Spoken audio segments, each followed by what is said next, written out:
तो चलिए आज की इस वीडियो क्लास में सभी बच्चों का स्वागत है। और आज हम लोग प्रश्नावली 4.4 को बनाने वाले हैं, जो हमारा ये रह गया था 4.4। तो 4.4 जो प्रश्नावली है वह जो बेस है आधारित है प्रायिकता पर। ठीक है बच्चों, किस पर? प्रायिकता पर। प्रायिकता का अर्थ बच्चों इंग्लिश में कहते हैं प्रायिकता को प्रोबेबिलिटी। प्रायिकता का अर्थ जो होता है बच्चों वह होता है संभावना। ठीक है, क्या होता है? संभावना। प्रायिकता का अगर कहें अर्थ क्या होता है तो हम कह सकते हैं इसका अर्थ होता है संभावना। जैसे मान लीजिए अगर कोई सिक्का है, जब हम खेल खेल में सिक्के को उछालते हैं तो कहते हैं कि चित आएगा तो मेरा, पट आएगा तो तुम्हारा।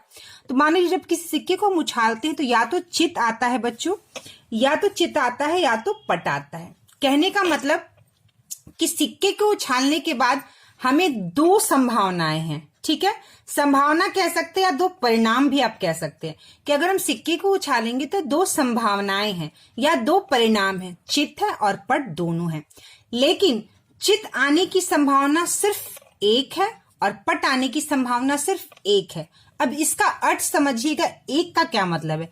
एक का यह मतलब है कि जब हम सिक्के को उछालेंगे या तो चित आएगा यानी एक, या तो पट आएगा एक। चित और पट दोनों साथ नहीं आ सकता। ठीक है, तो एक चित प्राप्त करने की संभावना दो परिणामों में से एक है, अर्थात 1/2 है। मतलब चित आएगा तो 1/2 और अगर पट आएगा तो 1/2। परिणाम यानी कि संभावना हमारे पास 2 है, परिणाम 2 है, चित और पट दोनों है। लेकिन चित आने की संभावना 1/2 और पट आने की संभावना 1/2। हमेशा जो परिणाम होता है या जो संभावना होती है, पूरा आने की जो संभावना होती है यानी दो संभावनाएं, तो हमेशा हम उसे नीचे रखते हैं और जो संभावना जितनी आने की होती है उससे हम ऊपर रखते हैं। ठीक है, तो चित आने की संभावना 1 है और परिणाम 2 है, यानी संभावना 2 है लेकिन चित आने की संभावना 1 है, तो 1/2। पट आने की संभावना 1 है लेकिन दोनों परिणाम, दोनों आने की संभावना को अगर दोनों को जोड़े तो वह 2 है, लेकिन आने की संभावना 1 है यानी 1/2 है। ठीक उसी प्रकार अगर हम जैसे लूडो को कहें, लूडो जो होता है उसमें 1 2 3 4 5 6 तक की संख्याएं होती हैं, दी रहती हैं। ठीक है, तो अगर हम कहें लूडो में कि लूडो में 1 आने की संभावना कितनी है, तो हम पहले ये जानेंगे कि संभावनाएं कितनी हैं। यानी कि एक संभावना एक बार 1 आएगा, एक बार 2 आएगा, एक बार 3 आएगा, एक बार 4, यानी कि 6 परिणाम हो सकते हैं, क्योंकि इसमें संख्याएं 1 से लेकर 6 तक दी हुई हैं। तो कितने परिणाम हो सकते हैं बच्चों? 6 परिणाम। 6 परिणाम में से अगर हम कहें 1 आने की संभावना कितनी है, तो हम कहेंगे 1 आने की संभावना जो है वो 1/6 है। अगर हम कहें 2 आने की संभावना कितनी है, तो हम कहेंगे 2/6 है। ठीक है, तो इस तरह से जिसकी जितनी संभावनाएं होती है उस तरह से हम इसको व्यक्त करते हैं। चलिए हम लोग प्रश्नावली 4.4 को आगे करते हैं। प्रायिकता का अर्थ हमने समझा कि प्रायिकता क्या कहते हैं, किसे कहते हैं, यानी कि प्रायिकता का अर्थ होता है संभावना। यहाँ पे जो पहला प्रश्न दिया हुआ है, बताइए कि निम्नलिखित में से किसका होना निश्चित है, किसका होना असंभव है तथा कौन हो भी सकता है और नहीं भी हो सकता है। तो चलिए हम लोग करते हैं इसको। पहला, त्रिभुज बनाने पर 3 शीर्ष बनेंगे। तो कितना बनेगा बच्चों? त्रिभुज बनाने पर 3 शीर्ष बनेंगे। तो त्रिभुज अगर हमने ऐसे बनाया तो इसमें कितने शीर्ष हैं? 1 2 3। तो यह निश्चित है। क्या है बच्चों? यह निश्चित है। त्रिभुज बनाने की संभावना क्या होगा बच्चों? निश्चित है। दूसरा है, एक सिक्के को उछालने पर पट आएगा। तो एक सिक्के को उछालने पर पट आएगा, ये हो भी सकता है और नहीं भी हो सकता है। ठीक है, ये हो भी सकता है और नहीं भी हो सकता है। पट भी आ सकता है और चित भी आ सकता है। एक सिक्के को उछालने पर चित एवं पट दोनों आएगा, यह असंभव है।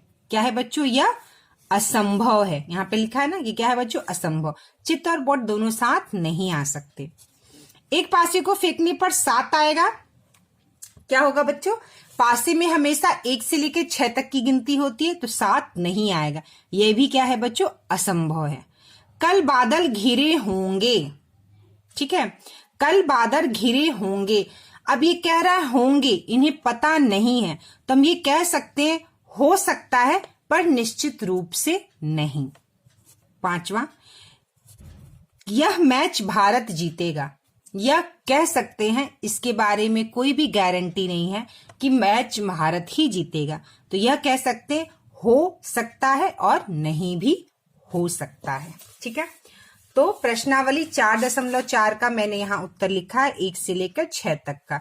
पहला निश्चित है, दूसरा हो भी सकता है, नहीं भी हो सकता है, तीसरा असंभव, चौथा असंभव है, 5वां हो भी सकता है, बादल जो घिरे होंगे, और मैच जीतेगा भारत हो भी सकता है और नहीं भी हो सकता है। तो हमारा यहाँ पे दूसरा प्रश्न है, एक एक पर्ची पर 1 से 8 तक की संख्याएं लिखी हुई हैं, उन्हें एक बॉक्स में रखकर अच्छी प्रकार से मिला दिया जाता है। बॉक्स के अंदर से बिना देखे एक पर्ची निकाली जाती है, तो निम्न की प्रायिकता क्या है। ठीक है, तो जैसे पहले तो हम ये जानेंगे बच्चों कि 1 से 8 तक की संख्याएं लिखी हैं, तो हमारा परिणाम जो होगा टोटल, जो हमारा टोटल परिणाम होगा वह कितना होगा, 8 होगा। ठीक है, जो संख्याएं जो पूरी दी रहती है हम उसे पूरा काउंट करेंगे और 8 हमारा परिणाम होगा 1 से लेकर 8 तक का। तो कह रहा संख्या 5 प्राप्त करना। तो अगर हम कोई एक पर्ची निकालते हैं तो उसकी जो आने की संभावना है, यानी 5 आने की संभावना सिर्फ 1 होगा। ठीक है, तो 5 आने की संभावना क्या होगा बच्चों, 1, यानी 1/8 होगा। ठीक है, माने 8 पर्ची में से 5 आने की जो संभावना है वह 1 है। ठीक है, उसी तरह कोई भी संख्या है बच्चों, अगर हम कहें 1 से 8 तक में 6 आने की संभावना कितनी है, तो हम कहेंगे 1/8। 7 आने की संभावना कितनी है, तो हम कहेंगे 1/8। हम 2 आने की संभावना कितनी है, तो 1/8। ठीक है, इस तरह से हर संख्या की संभावना आने की 1/8 होगी। अब कह रहा है एक अंक की एक संख्या प्राप्त करना। तो बच्चों एक अंक की एक संख्या, बात को यहां समझिएगा, थोड़ा सा यहां पे समझने की जरूरत है। 1 से लेकर 8 तक की संख्या जो है बच्चों वह एक अंक की संख्या है। कितने अंक की संख्या है बच्चों, वह एक अंक की संख्या है। एक अंक एक अंक है, 2 अंक भी एक अंक संख्या है, 3 अंक एक अंक की संख्या है, 4 अंक एक अंक की संख्या है। यानी कि एक अंक के आने की संभावना अगर हम 8 बार पर्ची को उस डब्बे से निकालते हैं तो हमें 8 बार एक अंक की संख्या मिलेगी। कितने संख्या मिलेगी बच्चे, हमें 8 बार हमें एक अंक की संख्या मिलेगी। और हमारा परिणाम क्या है, 8। मैंने हमेशा बताया परिणाम को हमेशा हम भाग के नीचे रखेंगे। ठीक है, क्या करेंगे, हम उसे नीचे रखेंगे। जैसे परिणाम 8 था तो हमने नीचे रखा, और 5 आने की संख्या सिर्फ एक बार है तो हमने 1/8। अब यहाँ कह रहा है एक अंक की संख्या प्राप्त करना। तो अगर हम 8 बार 8 पर्ची निकालेंगे तो एक एक अंक की संख्या निकलेगी। तो 8/8 यानी कि 8 और 8 कट गया और यह हो गया बच्चों आपका 1। ठीक है, तो एक अंक की एक संख्या प्राप्त करना क्या हो गया बच्चों, 1। 5 से छोटी एक संख्या प्राप्त करना। तो 5 से छोटी एक संख्या प्राप्त करना, तो 5 से छोटी कितनी संख्या होगी बच्चों, पहले हम ये देखेंगे। तो देखिए 5 से छोटी कौन कौन की संख्या होगी, 1 होगा, 2 होगा, 3 होगा, 4 होगा। तो 1 2 3 4 यह 4 संख्या जो है बच्चों 5 से छोटी है। तो क्या लिखा है, 5 से छोटी एक संख्या प्राप्त करना। तो 1 2 3 4, तो यानी कि 4/8, यानी कि 4 1 4, 4 दूनी 8, 1/2। तो हम कहेंगे 5 से छोटी एक संख्या जो है, यानी कि 1 2 3 4, इनको आने की संभावना कितनी है बच्चों, आधा, 1/2 है। ठीक है, अब है हमारा चौथा, 5 से बड़ी एक संख्या प्राप्त करना। 5 से बड़ी एक संख्या प्राप्त करना। तो 5 से बड़ी कौन कौन सी संख्या होगी बच्चों, 6 7 8। हम ये जो संख्याएं बता रहे हैं बच्चों 1 से लेकर 8 तक की बात हो रही है। ठीक है, 1 से लेकर 8 तक की। तो 5 से बड़ी एक संख्या प्राप्त करना। तो 5 से बड़ी कितनी संख्या है, 1 2 3 है। तो ये क्या हो जाएगा बच्चों, 3 संख्या बटे 8, यानी 3/8। यानी 5 से बड़ी एक संख्या हमें उसके आने की संभावना 3/8 है। 5 से छोटी एक संख्या की संभावना 1/2 है। ठीक है, 5 संख्या प्राप्त करना 1/8 है। इस तरह से हम प्रोबेबिलिटी के प्रश्न को करते हैं। अब तीसरा प्रश्न है यहाँ, रानी और रीला में कौन पहले गाना गाएगी, इसका निर्णय करने के लिए एक सिक्का उछाला गया। रीला के पहले गाने की प्रायिकता क्या है? तो सबसे पहले बच्चों, या तो रानी गाएगी या तो रीला गाएगी, यानी संभावना कितनी है हमारे पास? परिणाम 2 है। रानी गाना गाएगी 1 परिणाम, रीला गाना गाएगी 2 परिणाम। तो हमेशा मैंने कहा क्या है, परिणाम को हमेशा हम नीचे रखेंगे, यानी 2 परिणाम हैं तो हमने 2 लिखा, या तो रानी गाना गाएगी या तो रीला गाना गाएगी। अब कह रहा है इसका निर्णय करने के लिए एक सिक्का उछाला जाता है। तो मैंने बताया सिक्का जब उछाला जाएगा या तो चित्त आएगा या तो पट आएगा, यानी कि 1/2। ठीक है, तो रीला के पहले गाने की प्रायिकता क्या है बच्चों? आधा है, 1/2।